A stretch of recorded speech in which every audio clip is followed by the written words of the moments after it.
Kalava, this is Pacific Waves from RNZ Pacific. I'm Susanna Suisuiki. Coming up, advocates reflect on a big year for the Pacific Ocean.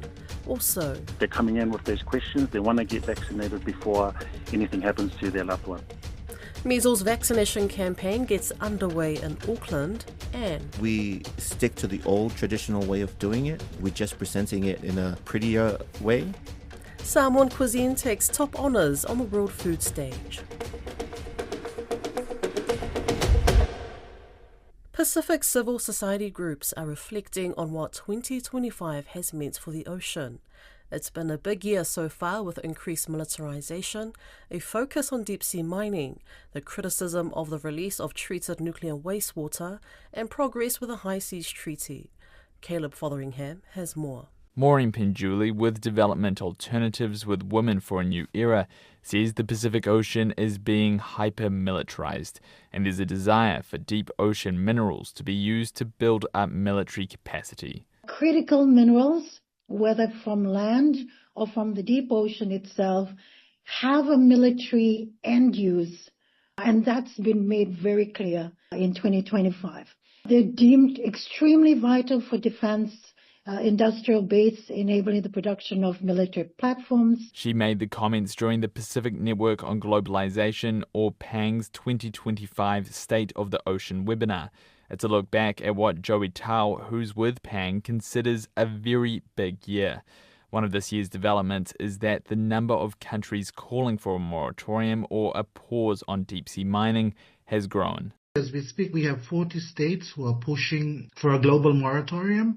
This is to acknowledge some of the political movements that happen in the Pacific, 8 of which are from the Pacific. Mr. Tao says it comes as the UN-sanctioned International Seabed Authority tries to come to an agreement on deep-sea mining rules at the same time as the United States is considering its own legal pathway. Also this year was the Deep-Sea Minerals Talanoa, where Pacific leaders met to discuss deep-sea mining, which has garnered a wide range of opinions in the region. Some of our countries sit on different sides of the table on this issue. You have countries who are sponsoring and who are progressing the agenda of deep-sea mining, not only within their national jurisdiction, but also at the international arena. In May, United Nations human rights experts expressed concern about the release of treated nuclear wastewater from Japan's defunct Fukushima nuclear power plant. The Japanese government has consistently maintained the release meets international safety standards, and monitoring by the International Atomic Energy Agency shows there is no measurable impact beyond Japan's coastal waters.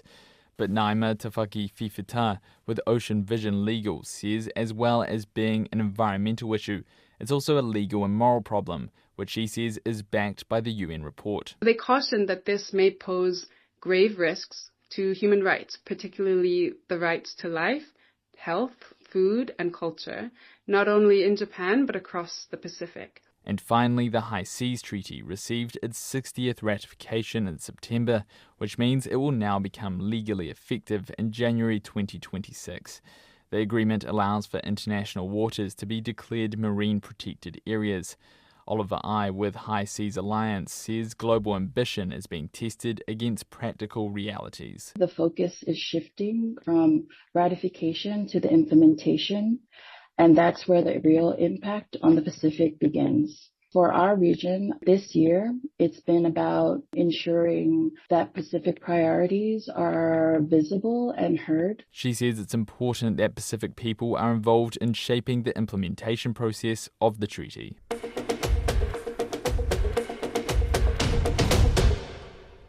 In Aotearoa, measles vaccination efforts are ramping up in Auckland communities, with pop-up clinics, door-to-door campaigns and pharmacies all doing their part. As of Tuesday morning, there are 17 known cases of measles nationwide. Auckland and Wellington have the highest case numbers, with thousands of students exposed across 3 high schools. The health minister says more than 110,000 MMR vaccines are in storage, with 28,000 more on the way. RNZ reporter Lucy Shea has been speaking to those on the front lines of the vaccines drive. East Auckland pharmacist Vicky Chan has many people coming in to inquire about their measles vaccination status, and many more parents bringing their babies. On Saturday, we had 3 times more of our families bringing in for the 12 months and 15 months, which is really encouraging because that's when they get the first MMR vaccines at the age of 12 months. Her team at Pakuranga Unichem is also supporting a pop-up clinic at the Manukau Super Clinic, which is running today and tomorrow from 10 a.m. until 3 p.m. Whether you want to have a corridor, ask us about anything measles vaccinations, or simply checking your immunization records as well. And we do offer the vaccines also at the clinic. Out in Counties Manukau, Dr. Anai Neru Leavasa, who works across 3 clinics, including a marae-based clinic, says families are coming in to inquire and seek vaccinations. We're trying to squeeze in as many people as we can. Our nurses are the ones who are mostly seeing these patients because, number one, they're well. They're coming in with those questions. They want to get vaccinated before anything happens to their loved one. Dr. Leavasa says they've been giving lists of unvaccinated patients to Health New Zealand so they can engage with families individually. We push that through to our outreach teams that are the counties, Māori outreach team or the Pacific team. And it's their role to go out and find those families, get them on the doorstep, or actually produce some pop-up clinics. Pacific healthcare provider The Whono has also been going door-to-door to homes known to have children who haven't had their MMR vaccines. Sally Dalhousie says it's effective but can also be challenging. There were some aggressive reactions to some of our nursing teams that would turn up.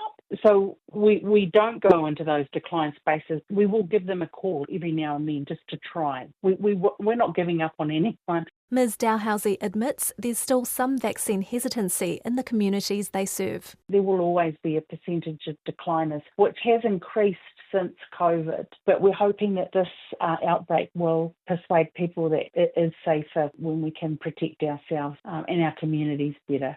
Meanwhile, one of the biggest kaupapa Māori GP providers in Auckland, Turuki Healthcare, has been running a dedicated measles vaccination clinic at their Mangere and Pamure sites every Thursday and Saturday.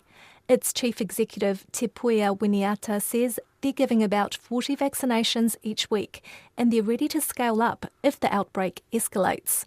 We're also in waiting, I suppose, to see what further we need to be doing, and we're kind of waiting to ramp up further if there are more numbers coming into South Auckland. Health New Zealand have launched Measles Immunisation Week in response to the current outbreak, aiming to get more people protected against the highly contagious disease.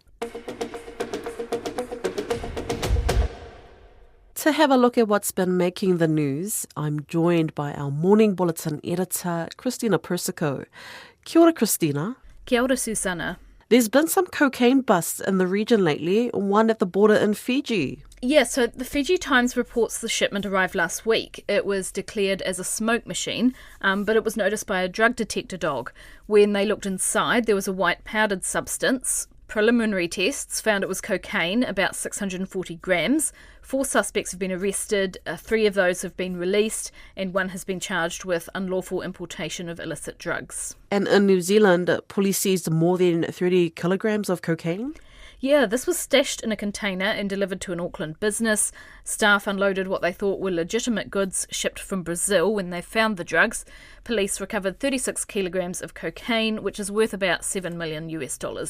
Okay, back to Fiji. I understand the government is preparing to extend a first home ownership initiative. Yes, the government says the pilot will target families from Vaidongo, Nambour, Muslim League and Kilikali settlements with a combined household income of up to 30,000 Fijian dollars. It says this program will be jointly managed by the Housing Ministry and the Housing Authority to ensure transparent assessment and allocation of social housing lots. Eligible families will receive $50,000 to build their first home or $30,000 to buy one. There is a 10-year caveat to prevent early resale. Basically, if you get this grant, you have to stay put for a while. Now on to New Caledonia. The French Overseas Minister was meant to visit at the weekend, but it seems that there's been a hitch in those plans, right?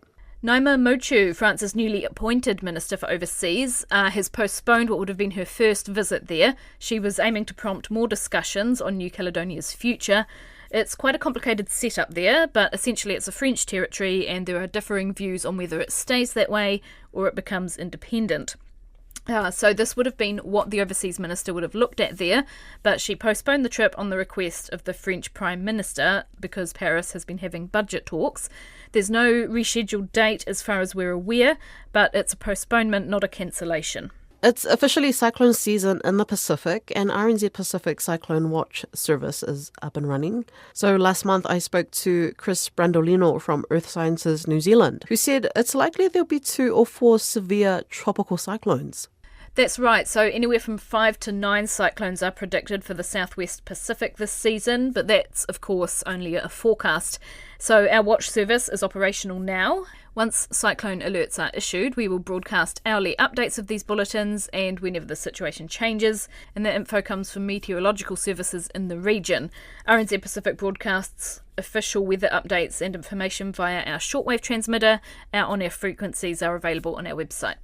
And finally, Christina, what else is happening in the other parts of the world? Yes, so Haiti has begun 3 days of national mourning for more than 30 people killed by Hurricane Melissa last week.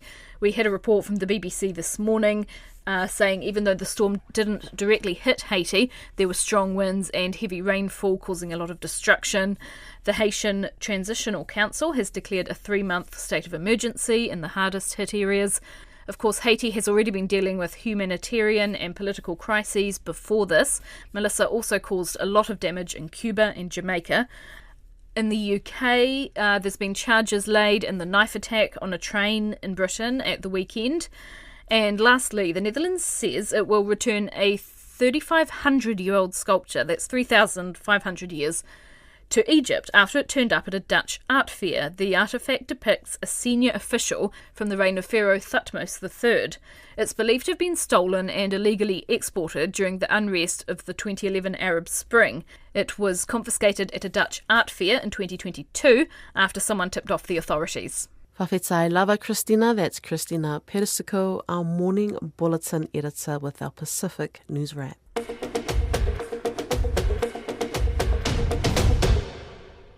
A Samoan chef is dining out on top international food awards this year. 2 years ago, Henry Onosemo and his wife Debbie started Tala, a fine dining restaurant in Auckland serving Samoan cuisine. This year, it's netted Henry a knife at the Best Chef Awards in Milan and Tala 3 hats at the Cuisine Good Food Awards, making it one of the top 6 restaurants in New Zealand. Mr. Onosemo told RNZ 9 to noon getting to Milan to receive the award would not have been possible without community support. We were both very excited that Samoan food could possibly be on the world stage like that. But then there was no way of getting there. We had a huge support from Singapore Air, Tataki Unlimited, Pacific Business Trust, and friends as well.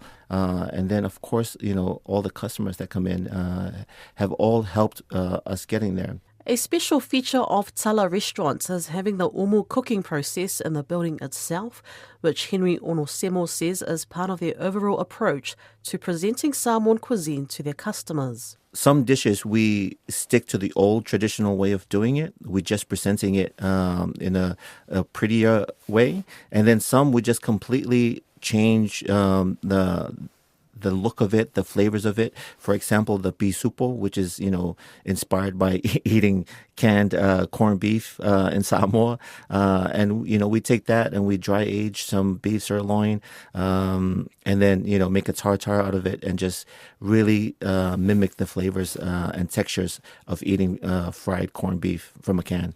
And while flying to Milan to receive the Best Chef Award was a special moment for Mr. Onosemo. He says it would not have been possible without his wife and their amazing team. It's a true testament to the team that we have at Tala. My wife on the business side and, of course, our head chef and restaurant manager. They have done an exceptionally amazing job. Alongside all of the latest accolades, Tala has been named one of the world's 12 most exciting new restaurants for 2025 by The Australian. That's Pacific Waves for today. For all episodes, head over to rnz.co.nz/Pacific. We're also on Spotify, Apple and iHeartRadio. From myself and the RNZ Pacific team, tō whā soifua.